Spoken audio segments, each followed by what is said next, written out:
de julio de 1810 no hubo florero y tampoco independencia.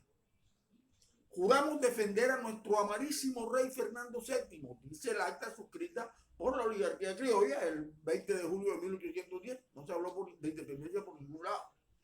El presbítero José Antonio Torres y Peña, en sus memorias, que pueden ser consultadas en los archivos de Historia Nacional, describió los sucesos del 20 de julio de 1810 como una copia de los inicios de la Revolución Francesa. Para empezar, los eventos que fueron preparados con mucho cuidado en el observatorio astronómico que dirigía el sabio Francisco José de Caldas preveían el levantamiento para el día 14 de julio, aniversario de los enfrentamientos que acabaron con la monarquía de Luis XIV en Francia, Luis XVI en Francia, y que cambiaron la historia del mundo. Pero los organizadores criollos tuvieron que aplazar la revuelta. El oidor Antonio Villavicencio, quien estaba en Honda, tuvo inconvenientes para llegar a Bogotá y solo anunció su arribo a la ciudad el día 20, viernes 20. Hubo que aplazar la fecha, pero se aprovechó que era día de mercado y se procedió en consecuencia ese día. La Revolución Francesa se inició después de que Jean-Baptiste Rebellón, un comerciante, entre otras cosas que no era de los peores, él era un hombre que tenía una fábrica de papeles y había ayudado a los Montgolfier en el globo aerostático. Este hombre, Jean-Baptiste Rebellón, había sido requerido para apoyar a los manifestantes y se negó. Entonces lo calumniaron, diciendo que había insultado a los trabajadores, afirmando que con lo que ganaban en un día podían vivir 15. Era falso, pero bueno, había que calumniarlo. Y le dieron una paliza. Esto ocurrió el 28 de abril de 1789 y sirvió de base a los posteriores sucesos del 14 de julio. Rebellón fue golpeado y su casa destruida, desde luego. Esto lo cuenta la multitud de la historia. ¿No se parece esto a la celada que le dieron aquí al español José González Llorente para tener un pretexto de darle una paliza y desatar la furia contra los chapetones? Pero antes de seguir con el tema, hay que revisar primero lo del florero que no fue florero. A mediodía, los Morales, padre y dos hijos, llegaron a la casa de José González Llorente, el español, a pedirle prestado no un florero, como se viene enseñando en los planteles educativos de tiempos inmemoriales, sino la base donde podía colocarse un florero. Así lo afirma la Casa Museo del Florero en su página de internet. Y lo señala también el presbítero Torres y Peña, quien dice que lo que se quería era una charola para servirle refrescos al señor Villavicencio que llegara de Bogotá. Caracol Radio, en una de sus emisiones del 17 de junio del 2008, a través de internet, indicaba que tras algunas investigaciones realizadas por los profesores de historia, se demuestra que lo que se le pidió a Llorente no fue un florero, sino una bandeja. Entonces, no hubo florero. Todo se ha planeado de manera muy cuidadosa.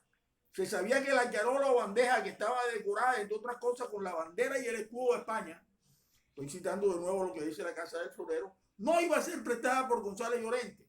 Y por esto se preparó una escena. Francisco José de Caldas pasaba por allí muy a propósito y por casualidad y saludó a González Llorente. Esto era lo que esperaba Francisco Morales para rematar el plan inicial. Y usted saluda a este español que acaba de decir que se cagan los criollos. Esa era la señal para iniciar la pelea. Los hijos de Morales, unos jovencitos de 25 años, protagonizaron el acto que ha sido llamado heroico. La emprendieron a bastonazos contra el anciano septuagenario español, un hombre de 75 años, dando así inicio a las hostilidades.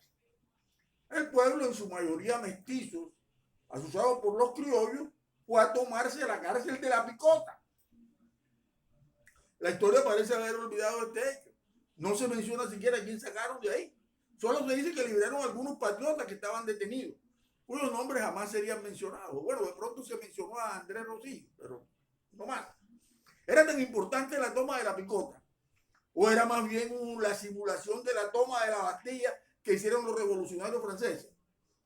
Estos últimos lo hicieron para apropiarse de las armas que había en esa cárcel, en especial de unos cañones que apuntaban en dirección de los sectores obreros y además de eso para liberar a 11 militares suizos que habían sido detenidos por no haber querido disparar contra la multitud. Pero, ¿para qué hicieron los protagonistas colombianos lo mismo con la Picota? No se sabe. pero el parecido con el 14 de julio de 1789 sigue siendo increíble. Hay más extrañas coincidencias. Camilo de Moulin, considerado el más enardecedor conductor de multitudes francesas de la Revolución, dijo al momento de arengar a los manifestantes: no podemos perder este único momento. Esta noche vamos a ser masacrados. Nuestra posibilidad es tomar las armas. Esto lo cuenta la multitud en la historia de Georges Vivet. Pero no le recuerde a esto las palabras de José Acevedo y Gómez. Si perdéis estos momentos de efervescencia y calor, ven los grillos y las cadenas que os esperan. Bueno, antes de Moulin había surgido en la Revolución Francesa una de las grandes figuras de este evento, según lo señala en su libro Razón y Revolución, Hébert Marcuse. Se refería a François Noël Babeuf, de quien Eduardo Santelli, el 16 de julio de 2009, en el portal Rebelión, afirma que tenía un profundo conocimiento del mundo feudal a partir de su profesión como especialista en derecho y comisionado de las tierras. Este personaje fue encarcelado por las opiniones que vertía en su periódico. ¿Saben cómo se llamaba el periódico? Se llamaba El Tribuno del Pueblo. Asombroso, ¿verdad? Por cierto que la muerte de José Acevedo y Gómez no pudo ser menos gloriosa. Escondido en la selva que rodea a Leticia, huyendo de la persecución de Morillo, sin atreverse siquiera a quienes seguían apoyando, a quienes seguían luchando por una causa que era la de él, se ahogó. Pero vamos al acta de la independencia. El acta de la independencia redactada por Camilo Torres ese día, o quizás unos días antes, pues todo está preparado, señala ad literam: juramos por Dios defender a nuestra sagrada religión católica, apostólica y romana y a nuestro amado rey Fernando VII. ¿Dónde está la independencia? El pueblo raso no aceptaba eso. Quería una independencia absoluta y que los españoles pagaran por sus abusos. Por ello exigió cárcel para el virrey y para su esposa. El único real libertario del momento que andaba por ahí, José María Carbonell, así lo hizo. A los gritos de a la cárcel el virrey y su esposa, proferidos por el pueblo, Carbonell procedió a hacerlo. Y de eso quedó mucho tiempo después, cuando el héroe Guayao fue fusilado. Un testimonio que entregó Pablo Murillo cuando se fusiló a José María Carbonell. Dijo Murillo: José María Carbonell fue el primer presidente de la junta tumultuaria que se formó en esta capital, que impuso los grillos al excelentísimo señor Virrey Amar y lo condujo a la cárcel. El principal autor y cabeza del motín. Esto lo señaló el caudillo español apodado el Pacificador, por su feroz disposición a la hora de la denominada Reconquista. Los conjurados, Camilo Torres, el propio Acevedo y Gómez y otros, aceptaron esta prisión para los representantes del monarca, pero eso no se parecía en nada a la Revolución Francesa. Por tal motivo, optaron por liberarlos al día siguiente, traicionando a la población santafereña y a su líder natural, José María Carbonell. Pero esa es otra historia. Volviendo al 20 de julio, ¿qué se festeja en Colombia? ¿Qué se festeja ese 20 de julio? El grito proferido de ¡viva el rey y muere el mal gobierno!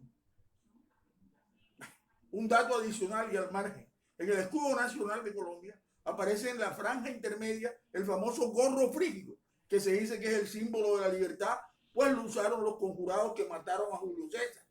De ahí lo tomaron los criollos que planearon la reyerta del 20 de julio. O fue porque lo usaron los manifestantes sureños en la Revolución Francesa, a pesar de que era equivocado, porque el gorro frígido no significa libertad, sino el gorro con el que tapó el rey Midas las orejas de burro que le pusieron los dioses por haberse burlado de él. Esa es la historia, hay que contarla. Muchas gracias, amigos. Entonces espero que se suscriban. Necesito llegar a 1000 suscriptores, por favor, ayúdenme. Y además de eso, pues, hombre, que sigan los likes y que sigan enviándole estas notas a todos sus allegados.